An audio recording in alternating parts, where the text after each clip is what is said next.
You know, the more we carry on in these difficult times, even with the easing of lockdown, the more we understand obstacles, things that get in the way of us wanting to do what we really want to go and do. We want to socialise with friends and family, want to hug people again and really meet people, but we're not allowed to, for obvious reasons, but it's still an obstacle. We want our children to be educated, enjoy what they do, but we're homeschooling and that is an obstacle.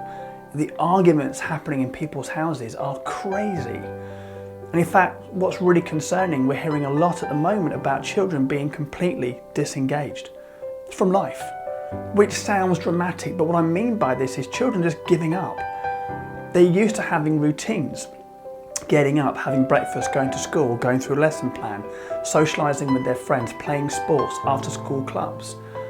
But they're not doing that right now. And the novelty of being homeschooled and not having to go to school has completely worn off. And we're getting to a point now where they're itching to go back, but the psychological health of these young people is really being damaged. But obstacles of that nature also happen in adults. Those of us who are furloughed are thinking about what can we do next. Is my job safe?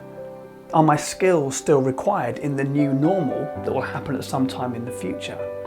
Those of us who have been working from home may have a spare bedroom which could be a makeshift office, but many of us don't have that luxury, and therefore our dining room table is also our workspace.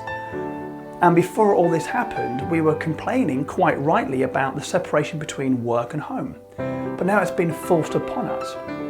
And while some of us will go into working from home when we're allowed to go back and socialise and go back to the workplace, it will be a cost saving and a benefit. But we found there are three types of people who work from home. Those that will regularly do the work they've got to go and do, they'll be fine with it, they'll enjoy the lack of commute and the more time at home with their families. The category of people who will go over and above and do extra because they feel guilty they're working from home. And the third category of people who find it very difficult to be self-disciplined. The fridge keeps calling us, or the TV, or I'll just have a lunch break, which ends up being maybe an hour or two. And therefore we need more guidelines, maybe some targets, different remote management to make sure we can do this. These are obstacles. How about those of us who are going back to work this week because we've been asked to? I've seen tweets and social media messages from people who I know saying, I can't wait to go back to work. I said, when did you ever think you'll hear yourself saying that? I think people will appreciate the jobs they've got at the back of this situation. But again, they're going back to a different normal, a different way of working. All these obstacles, all these things are changes. And we don't deal well with change, do we? We have challenges with change. We resist them because it goes against the norm. For some of us who've been working for the last 6, 7, 8, or probably even 9 weeks from home, we've got into a different routine. Maybe not going to bed as early, maybe getting up a fraction later, maybe not getting dressed for work. Now to go back into work with the commute and come back after work and dress in work attire, that's a completely different set of habits again and routines. So my question is, what are you doing in your organisation to make sure you're aware of this and planning most appropriately? Because if you think your people are perfectly okay in dealing with this, that's a very, very small percentage of the population. Most people will be struggling with this. It's natural, it's human, it's okay. But unless you understand why, you can't do the right thing. And it's not about stiff upper lip being British, we can go and deal with this. It's a whole different perspective. We've been working with people every single week in lockdown, a free wellbeing social hub, and we're hearing this from different people from different organisations in different circumstances.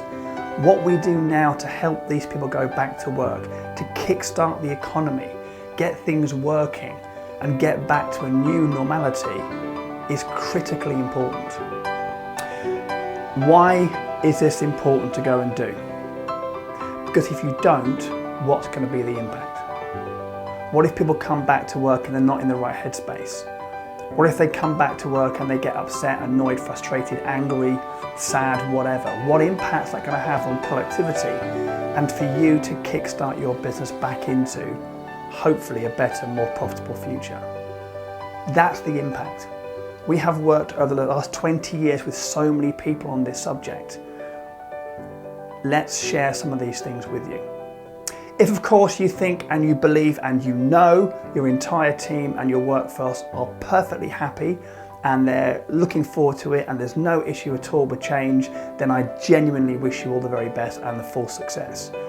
If, however, you are slightly concerned or even deeply concerned about what might happen, then of course get in touch. We'll happily work through this with you, and not just for one day and the follow-up, but there'll be ongoing coaching absolutely as part of that. We want to help you get the best results from this difficult time. And you never know, you might even get improvements as a result.